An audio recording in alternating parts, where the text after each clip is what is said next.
This Stanley Cup Final edition of the Hockey Gambling Podcast on the Sports Gambling Podcast Network is brought to you by Edge Boost, the bank account built for bettors. Sign up today at edgeboost.bet with promo code SGPN and get a free Refs or Terrace t-shirt.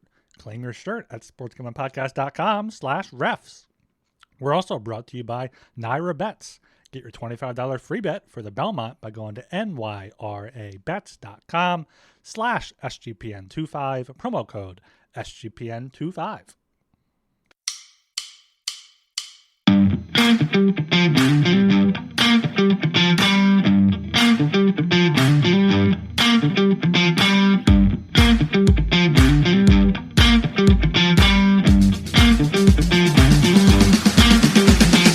Hello and welcome to the Hockey Gambling Podcast on the Sports Gambling Podcast Network. I am your host, Ryan Gilbert. Joining me here, as usual, is the one, the only, Joel Meyer. How are we doing tonight, Joel? It's been a chaotic 24 hours or 26 hours, however long it's been since we last recorded. Woke up. I spent way too much time talking with my family, just drinking, talking shit. And I couldn't even stay up to watch Mira Andreeva play Louise Bossuan, however you say her name. And the French girl, she won. So she killed my girl, Mira Andreeva, RIP. We're pouring one out for her. I'm going to take another sip from this PBR for her sake. She's going to win a major, okay? One of these days. She's only 18 years old, but she's going to win a major. It wasn't this one, but we got some nice prices on the U.S. Open at least. I'm going to drink. And, yeah, that was rough. That was a rough start to the day, waking up, because she was a minus 1,000, minus 1,200 favorite. I figured it was easy, and she lost in straight sets, I'm pretty sure, against this French girl on Philippe Chatrier court. I'm pretty sure that's where it was played.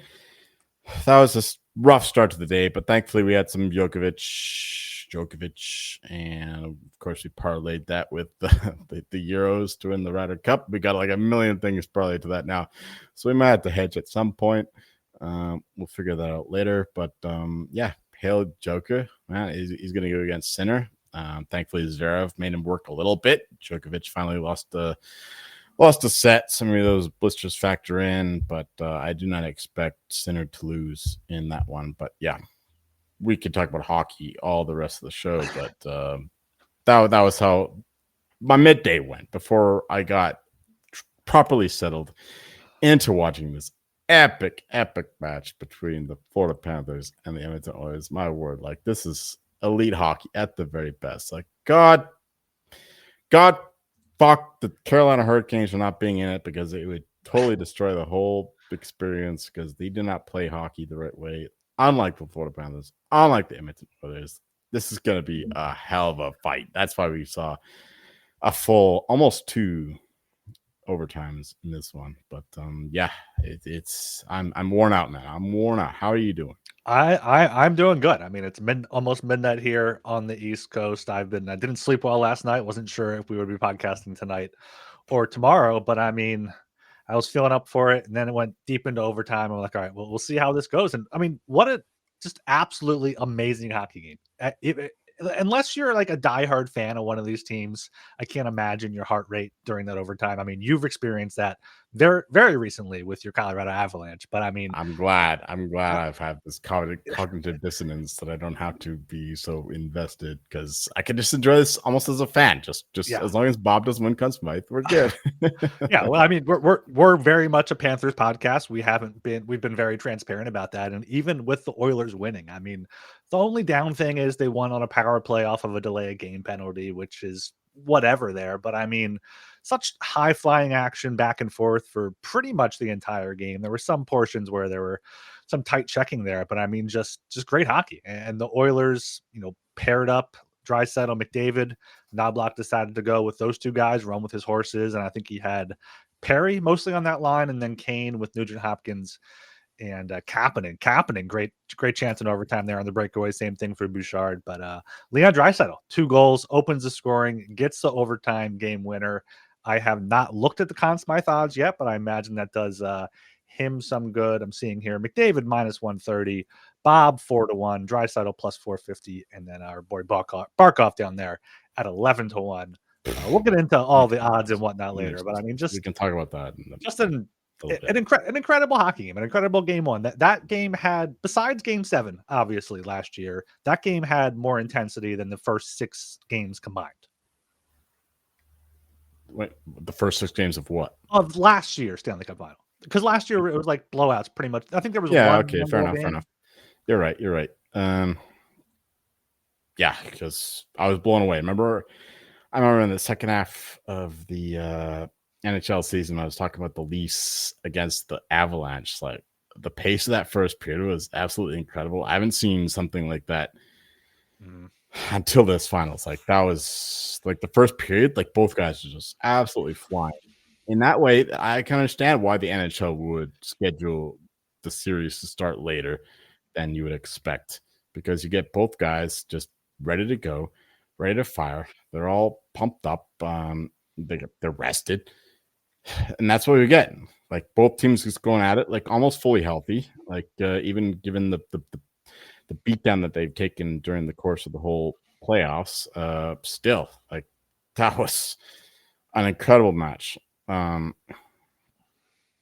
Yeah, I can only recollect the Leafs Avalanche game being so high paced. Like, that first period between the Avalanche and the Leafs. You're sounding like a Leafs fan or a Bruins fan. Recalling all I watched that one very attentively.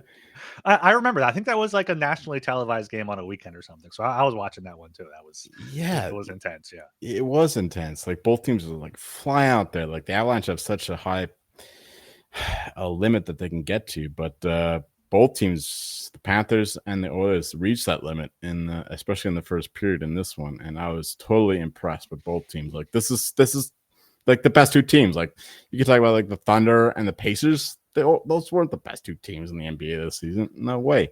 But Oilers and the Panthers are clearly the best 2 teams in the NHL. So that's my point.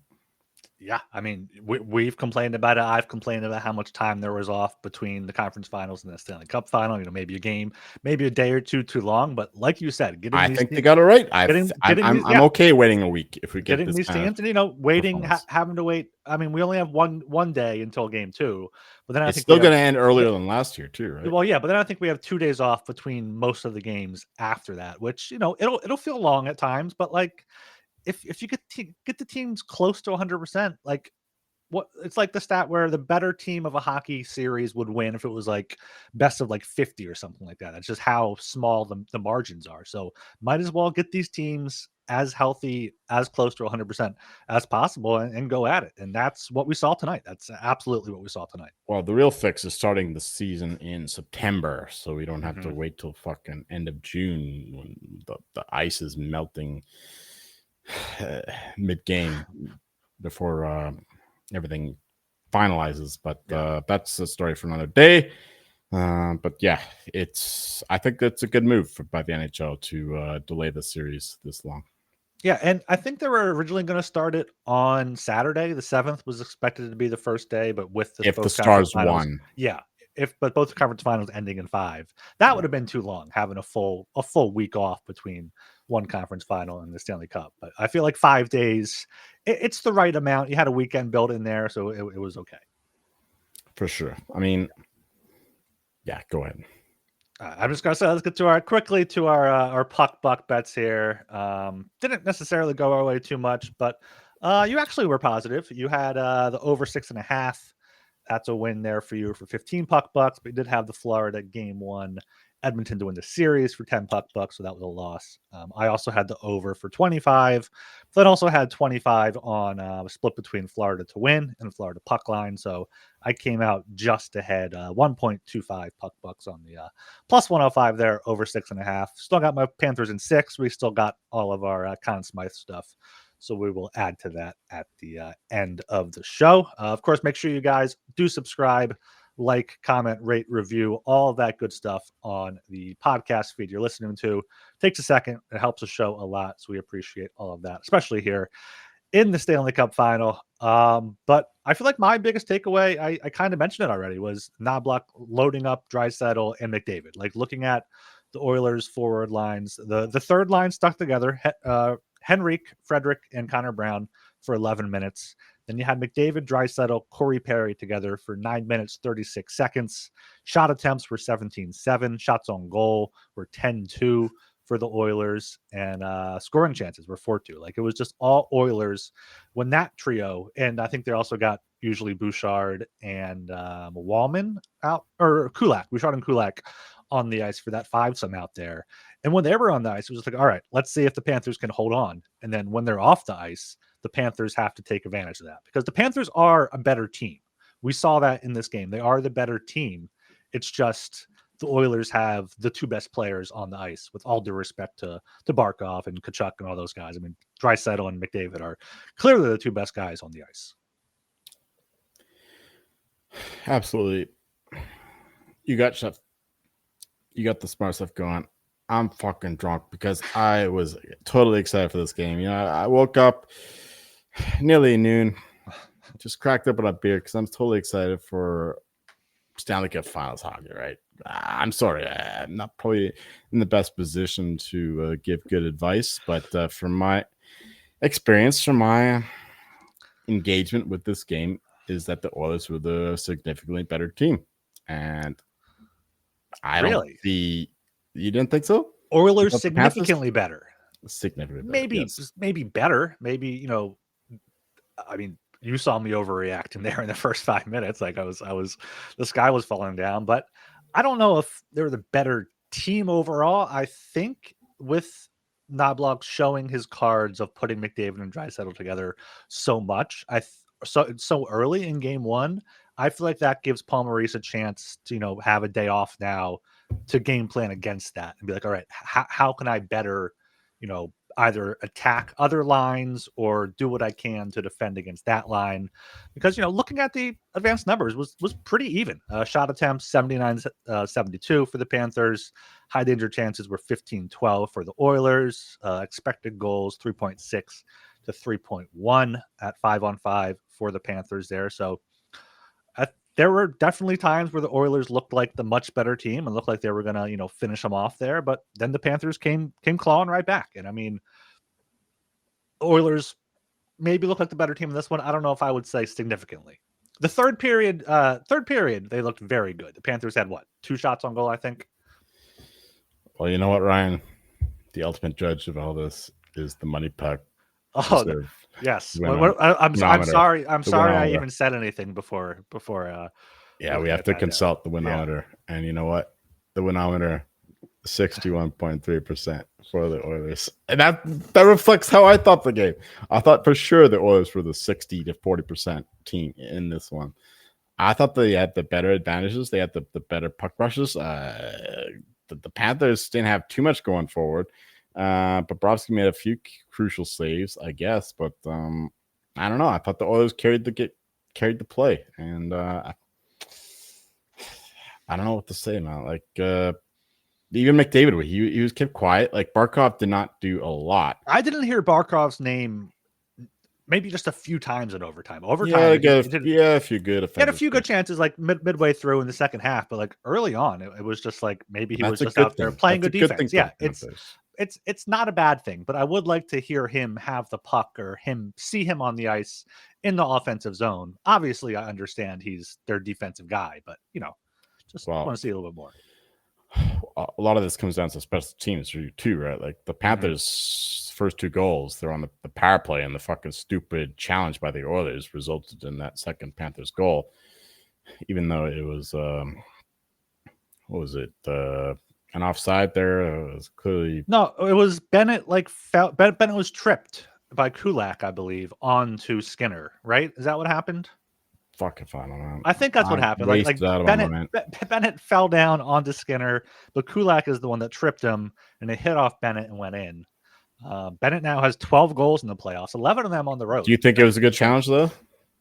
I don't think so. No, I really don't think it was a good challenge there at all. Like, Especially considering you have to play the Oilers power play against you. yeah, you have to play the Panthers power play, and the Oilers penalty kill has not been good. I know Ekholm hasn't been out there for it, but yeah, then Marchand gets the power play goal. The Panthers power play, rather. Yes, Sorry. yeah. Oilers were good, on against that power play until they weren't. And what were the power plays in the game? Power play, Panthers 1 for 2, Oilers 1 for 4, but 1 or 2 of them were just short because Corey Perry took a penalty 5 seconds in to one of those. But I don't know, man. I thought the Oilers were a lot faster on their feet. I thought they carried the day. From my experience of the game, I thought that the Oilers were far better at rushing the puck in, and they were able to solve the Panthers rushing, and the Panthers didn't get too much going against Skinner. I thought that the Oilers had the better forechecking, which is what the Panthers are usually elite at. But I thought the Oilers beat them at their own game, kind of thing. I don't know.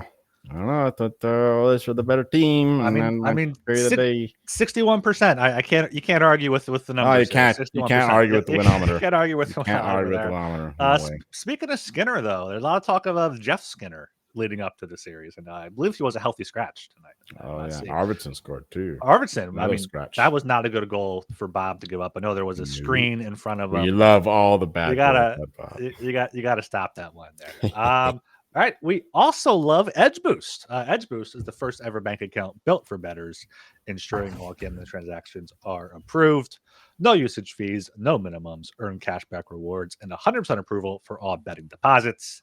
Sign up today at edgeboost.bet with promo code SGPN. If you sign up this week, you'll get a free Refs Are Terrorists t-shirt.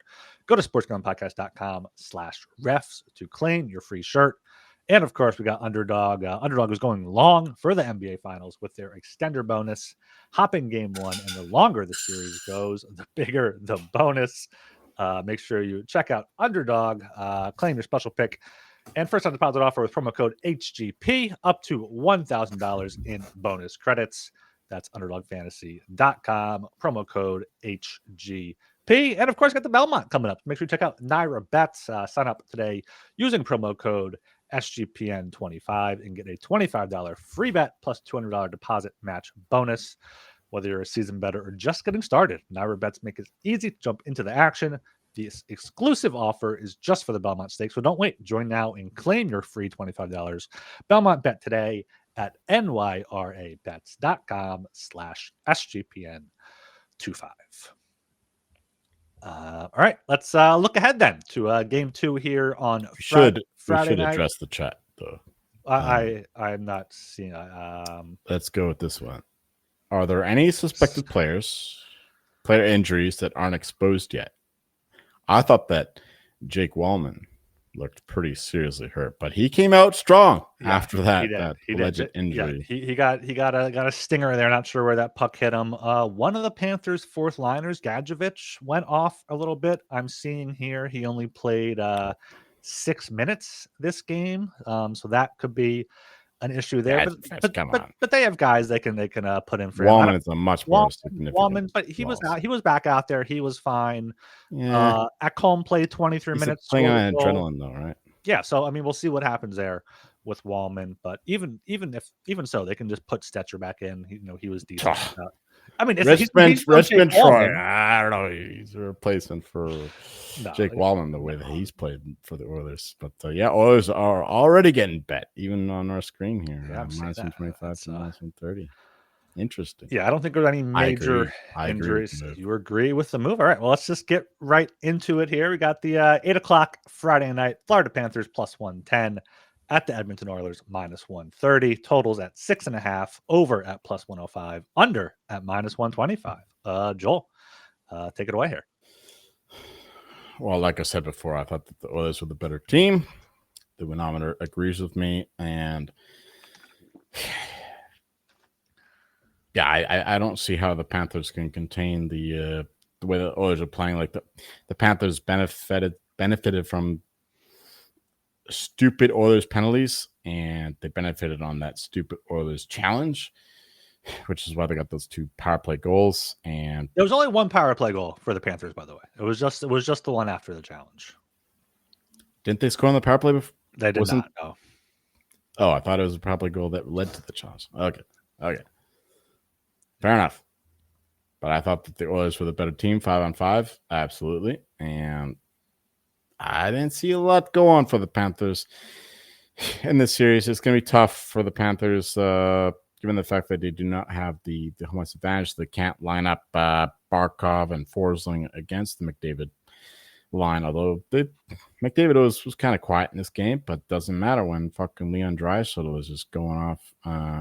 That's the benefit. That's the real X factor for the Oilers, is the fact that they have Draisaitl on that second line when they could just like load up the first line going against the Panthers defense core, whatever they want to throw against McDavid. Doesn't matter if they have Draisaitl going off on the second line. And but they have Draisaitl and McDavid together for most of the game, especially when the Oilers looked their best in this game. They were together with Corey Perry. Well, on the power play. No, 5-on-5. They played almost 10 minutes together. Okay. Fair enough. They played they played 13 minutes together, 3 of it with Connor Brown, 10 of it with Corey Perry. All right. I'll trust Ryan with this. And another minute with Evander Kane. There you go. All right. So that almost proves my point, though. If they can't solve McDavid and Draisaitl together, it's a different point, but it does go towards the Oilers being a better look right now. Yeah, you're absolutely right. I'm fucked. Okay, this is what happens when we're recording. That's what happens. Got game 1 overtime Stanley Cup Final. I mean, how many podcasts are going live and being this transparent with people? It's and just being drunk off their ass. Exactly.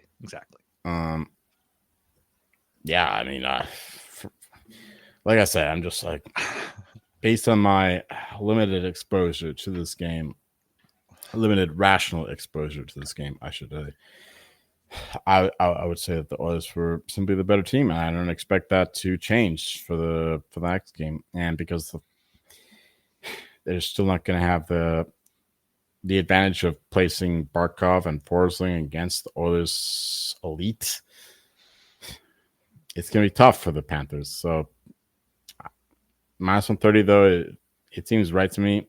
I would still only back the Oilers at this point, but I would still go back to the well with the over 6.5 plus 105. I don't see why that number hasn't changed. So we're gonna go back to betting overs. I don't believe in either goaltender, especially after both have been off for a while and they didn't look that sharp in the first game. So the over 6.5 there plus 105 is looking pretty decent, pretty tasty. This game is like flying, like we said before. Like the pace is unreal. Like I was talking about the Avalanche and the Leafs in that first period. I'm joking.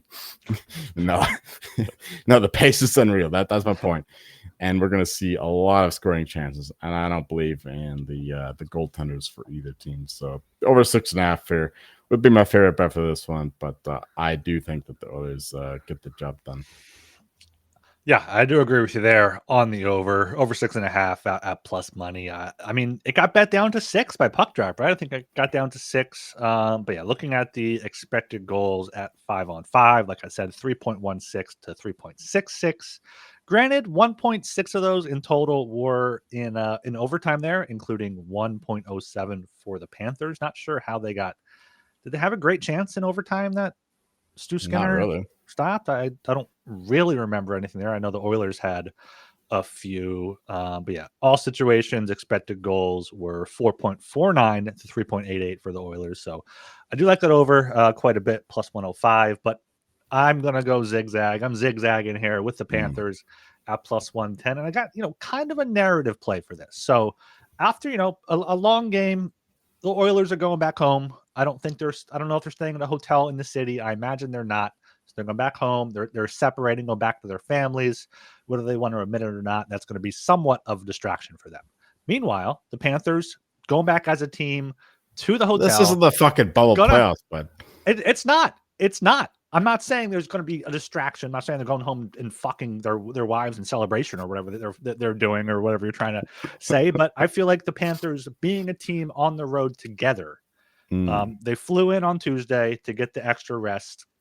I feel like they're going back to the hotel, canceling their team breakfast, having a team lunch, having a nice day off tomorrow, and getting back at it on Friday. And they've been one of the best road teams in the playoffs. That's why we weren't sure how Edmonton's home ice advantage would keep up. They were great on the road. I know you say playing in Toronto isn't exactly on the road, but 8-2 on the road now, 48-21 goal differential, even if a lot of those goals were against Toronto.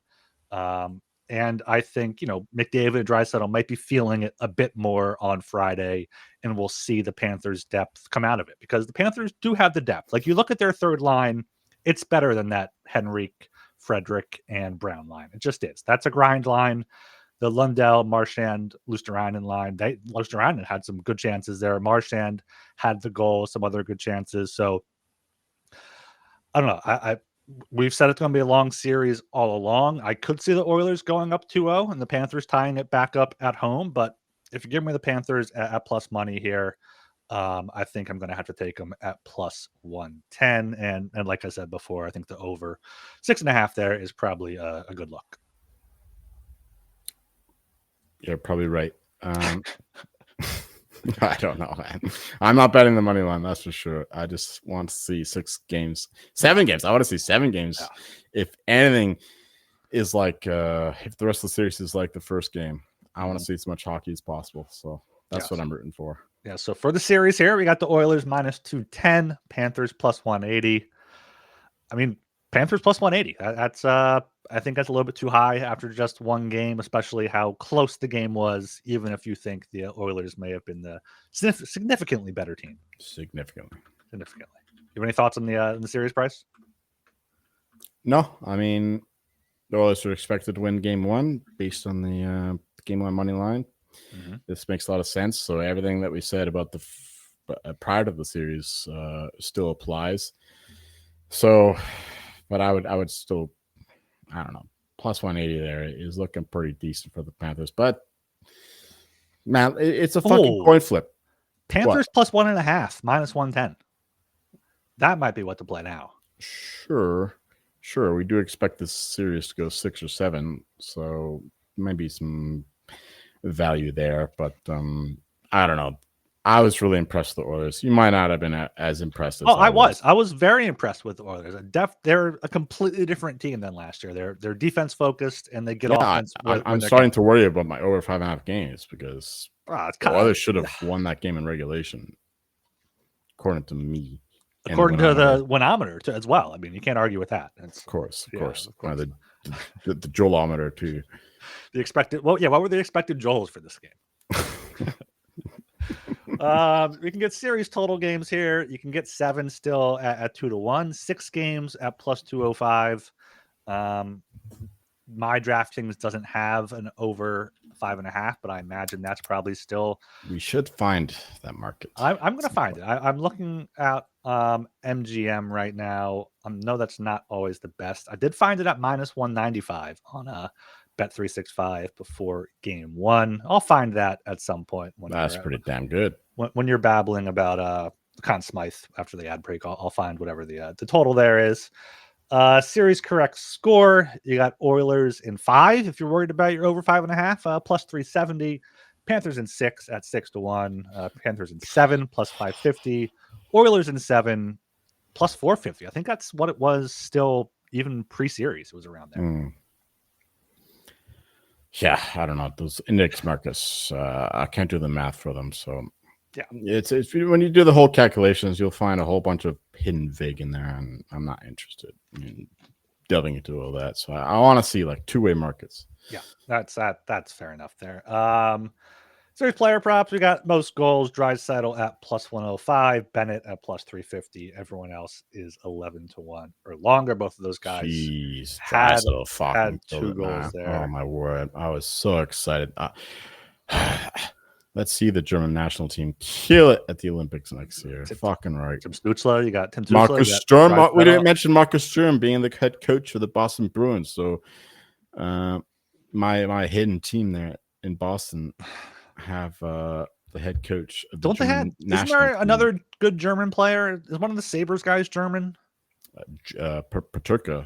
Is he German? Paterka. Okay. Yeah, he's German. That's what I was The Germans thinking. have an elite team, man. Like we're coming for you.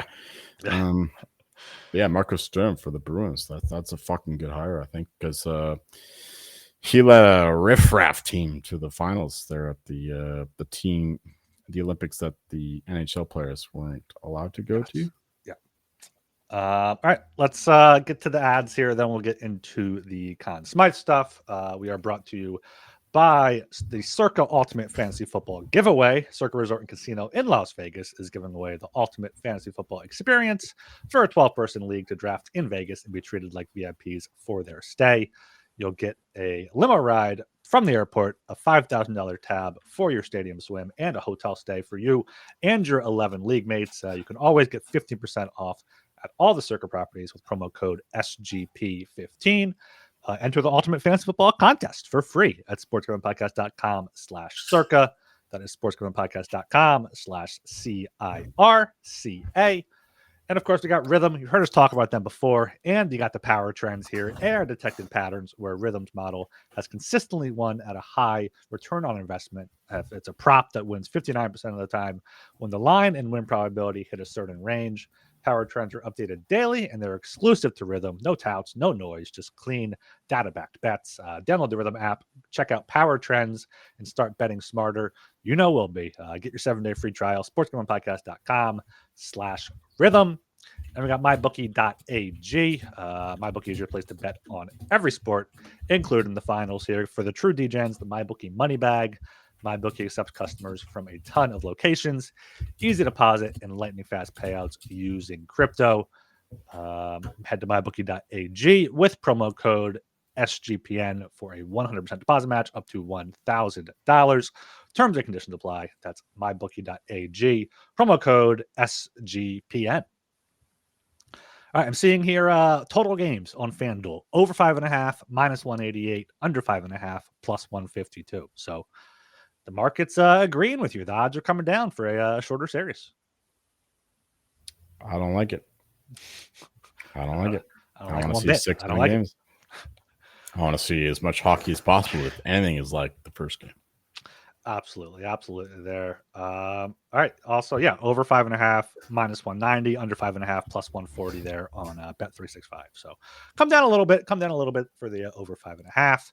Speaking of coming down a bit, we got the Conn Smythe odds here. We got Connor McDavid as the clear favorite now, -150, as high as -160. Draisaitl second there, +470. Bobrovsky +490, as low as 4-1. Barkov is between 11-1 and 12-1, and then Sam Bennett there at 20-1. Are we still pushing? Did Bennett have 2 goals today? Bennett had 2 goals. Yes, he has 12 goals now in the playoffs. Jeez, that's going to be a good push, which kind of throws a wrinkle in the ointment for the Barkov Conn Smythe. If Bennett just like fucking keeps scoring, that's tough, but. I don't know. I think Bobrovsky price is still fucking retarded. I don't know why he's +490 and Barkov is 12-1 there. Doesn't make any sense to me at all. Well, I assume if the Panthers win, it'll be because of Bobrovsky. Of course, Chris. You'll stop all of McDavid and everything else, and it doesn't matter that he gives up 4 goals. Or he did make some good saves today, to his credit, but he's not going to win the Conn Smythe, so we're going to find ways to attack that, but. Yeah, we got McDavid and Draisaitl there. And Draisaitl scoring 2 goals throws another wrinkle in the ointment. Or fly in the ointment. Dude, I keep doing that. Making up all these new things. McDavid had 2 assists though, right? So he's keeping up on the points front, just not the goals front. Right. I still think it's absolutely McDavid. Draisaitl still has to. McDavid's defense too. He had a great play. I think it was against Barkov there, and I think Barkov had a chance. Mm-hmm. Defense looking good. Right. Didn't Draisaitl say that he desperately wants to win the Selke? He desperately wants to win the Selke. That's why Elliot Friedman voted first place for him, and he was the only first place vote for. He voted. What? He voted Draisaitl first place for Selke? Yeah. Oh my word! This is. Oh. Oh, I can't. Yeah. All right. I'm getting acid reflux over Let me that. give you some stats here from this game. Maybe for some Bennett love at 20-1. I mean, that's shorter than I would like. I already have some of him in my portfolio. But looking at the Panthers lines, the second line was the only one to have a positive shot attempt share of 24-14 shots, shot attempts. That is 7-10 shots on goal. But the scoring chances were 14-7 for the Panthers with them on the ice. So they're going to continue to get the easy matchups. Bennett got a goal from his ass, so that helps him out there. Right. That was our handicap for Kachuk, but then Bennett scored a couple of goals. So stole the thunder. So yeah, I mean, we're sticking by our fate at Bobrovsky. Like, I don't know why he's still at 5-1 there after letting in 4 goals. So Barkov is a little less enticing now. You got to look down the board. Bennett is looking a lot more interesting at 20-1 if he can just like run away with the scoring title, much like Jonathan Marchessault for the Vegas Golden Knights that one year, which robbed us a lot of money. Kachuk though 60-1 now. That's very appealing to me. Very appealing.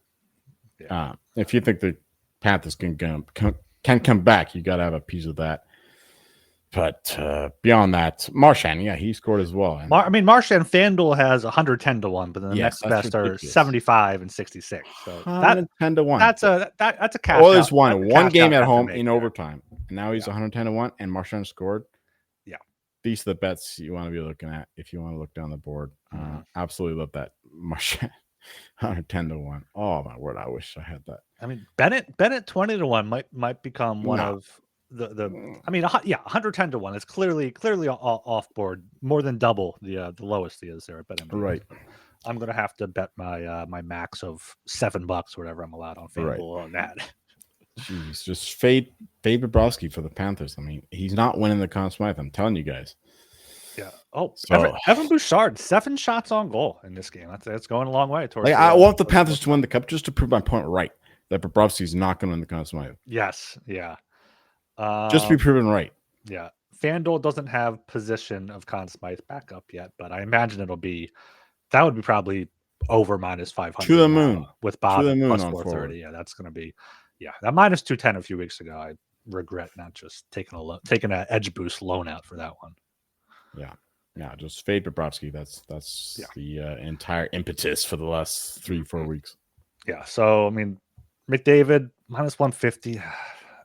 It's going to get higher. It's only going to get higher if the Oilers keep winning. That's the thing. So yeah, it's almost correlated with the price of the series. So it's -210 for the Oilers. -250 is a better bet than -210, I think.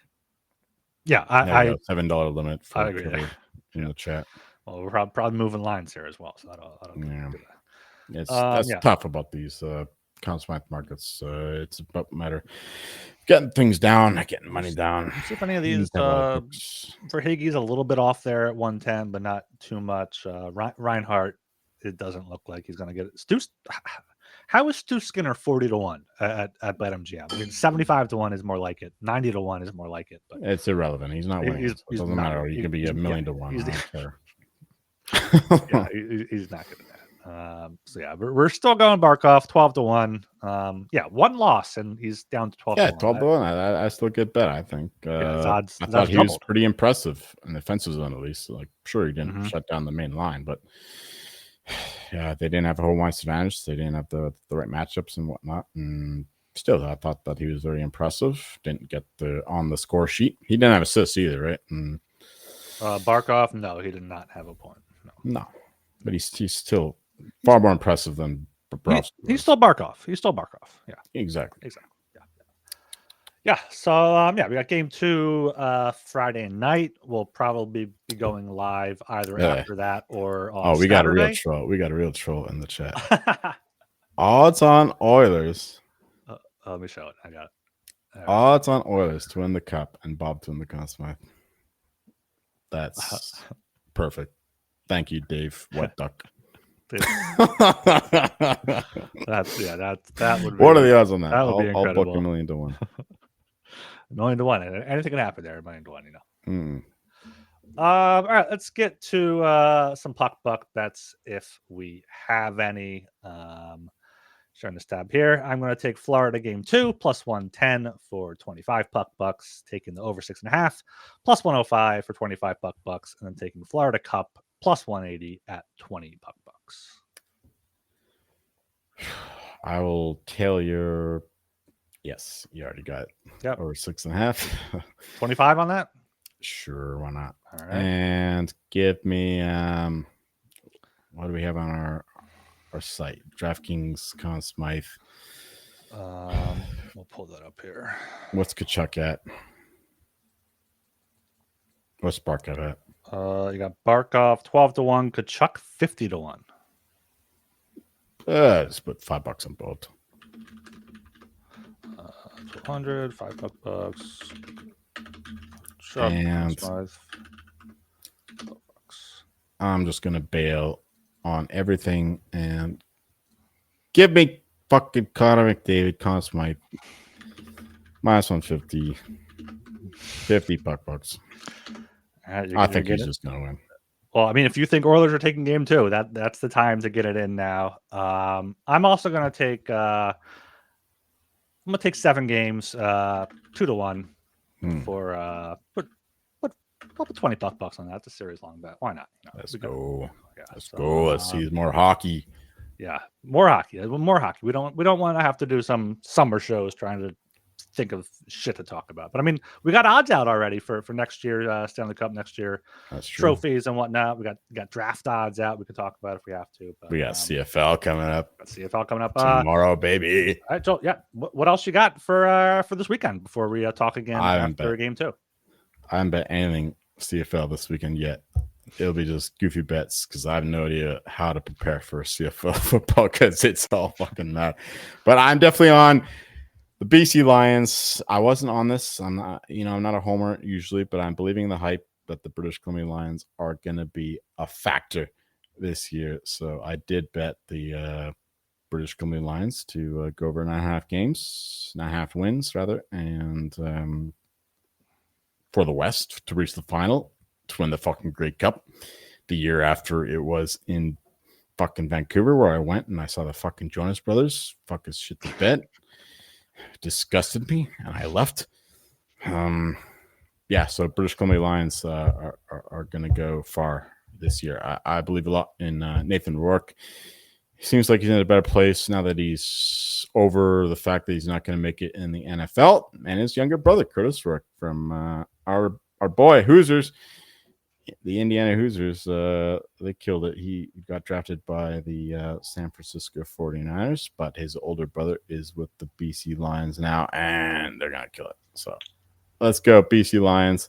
Let's go. We're all out of the woman, unfortunately, for the French Open, thanks to me, Andreeva losing to a fucking... I'm not going to say the words that I want to say, but she lost to a scrub. And yeah, but Djokovic, Sinner's going to go against him, and he's going to win. So Sinner's going to win it all. Sinner Alcaraz for the final. It's going to be a fucking majestic weekend, boys. And the Canadian Open in golf, Osprey, not quite near Toronto, but in a remote area near, close to it. And we're going to go with Europeans to win that one. And Rasmus Højgaard, you can get him like 60-1. That's my guy.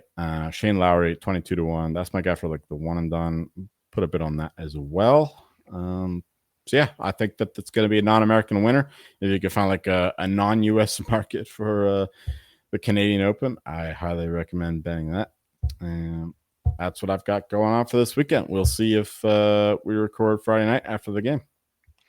Yeah, we're either record Friday night or Saturday because the next game's Monday, and we're not going to record on a Sunday again. So we'll do one of those. Make sure you check out us on Twitter at HockeySGPN for updates there. Get in the Discord, sg.pn/Discord. And if you're still listening to this, if you enjoyed this, throw us a No, we got a bet. We got one more bet. From Trevor, my guy. I'm on Argos under 10.5 regular season wins in the CFL. I love it, man. We want more CFL content on this show. We're going to be going for it because we need more content after the hockey ends. Hopefully not too soon. But, apparently, there's a CFL gambling podcast. Might have to see if we can do some sort of a crossover for you. Yes, give you some more work. Let's go. But yeah, make sure you guys like, comment, subscribe on YouTube, leave us a rating and review on Apple Podcasts, Spotify, all that stuff helps the show grow. Appreciate that. It makes us feel good. So make us feel good after this horrible Panthers loss in Game 1. I'm Ryan Gilbert. You can follow me on Twitter at rgilbertsop. And I'm Joel Meyer, and you can find me thankful that I did not have to witness this Oilers win at a Vancouver bar. That's the bar. By Oilers fans. The bar. Fuck them. Fuck these Oilers fans. See ya.